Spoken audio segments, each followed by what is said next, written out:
अस्सलाम वालेकुम dear students. अच्छा, हमारा रोस्टो का 5 स्टेजेस का लेक्चर चल रहा था। इससे पहले वाले लेक्चर के अंदर हम लोगों ने डिस्कस किया था कि रोस्टो की 5 स्टेजेस क्या हैं, और आज हमने डिस्कस करना है कि रोस्टो की जो 5 स्टेजेस थी उनके ऊपर कुछ क्रिटिसिज्म किया गया। तो आज हम उन क्रिटिसिज्म को डिस्कस करेंगे। जो रोस्टो की थ्योरी के ऊपर सबसे पहला क्रिटिसिज्म ये किया गया कि जो रोस्टो के अकॉर्डिंग पहली स्टेज है ट्रेडिशनल सोसाइटी। तो पहला क्रिटिसिज्म ये है कि लाजमी नहीं है कि हर कंट्री ट्रेडिशनल सोसाइटी के अंदर एग्जिस्ट करता हो। दुनिया के अंदर बहुत सारे ऐसे कंट्रीज़ हमें नज़र आते हैं जो कि ट्रेडिशन से आज़ाद थे, जैसे कि अमेरिका है, न्यूजीलैंड है, वो ऑलरेडी एडवांस कंट्रीज़ थे। तो इसका मतलब ये है कि जो आपकी ये 5 स्टेजेस हैं लाजमी नहीं है कि हर कंट्री पर एप्लीकेबल हों।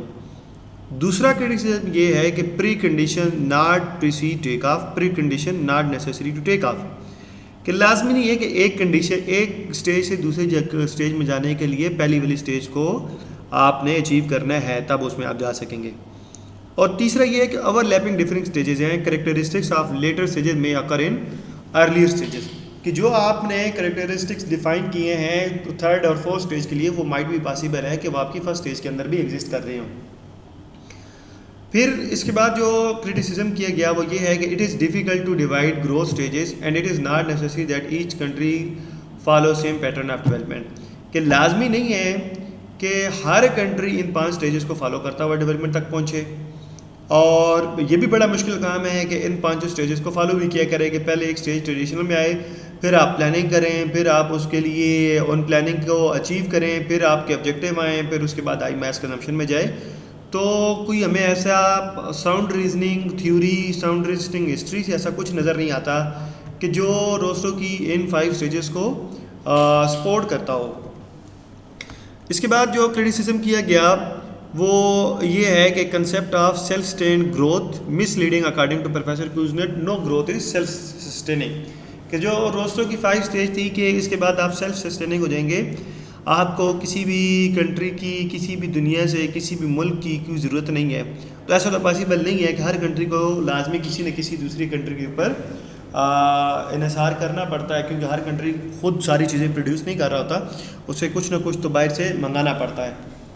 फिर जो नेक्स्ट क्रिटिसिज्म है वो ये है कि Rostow fail to provide any basis of distinctly separating one stage from different, कि रोस्टो हमें कोई ऐसा प्रूफ नहीं दे सका जिसकी बेस के ऊपर वो एक स्टेज को दूसरी स्टेज से अलग कर सके। यानी कि हिस्ट्री में हमें कोई ऐसा कंट्री, हिस्ट्री के अंदर से हमें कोई ऐसा वाक़या नज़र नहीं आता, कोई किसी कंट्री की सपोर्ट नज़र नहीं आती जिसकी बेस पे हम ये कहें कि ये देखें कि स्टेज एक स्टेज से दूसरे स्टेज से डिफरेंट है।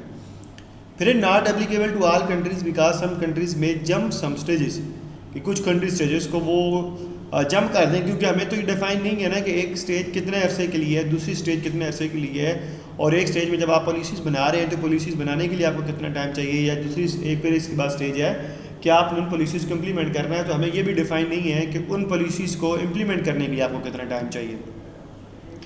और जो सबसे लास्ट क्रिटिसिज्म है जो बड़े बड़े मज़े का है कि रोस्टो के मुताबिक 5 स्टेजेस हैं।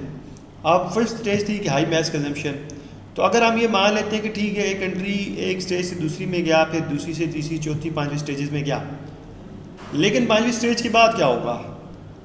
क्या वो कंट्री वहीं पर रुक जाएगा? उसमें मज़ीद ग्रोथ की गुंजाइश नहीं है।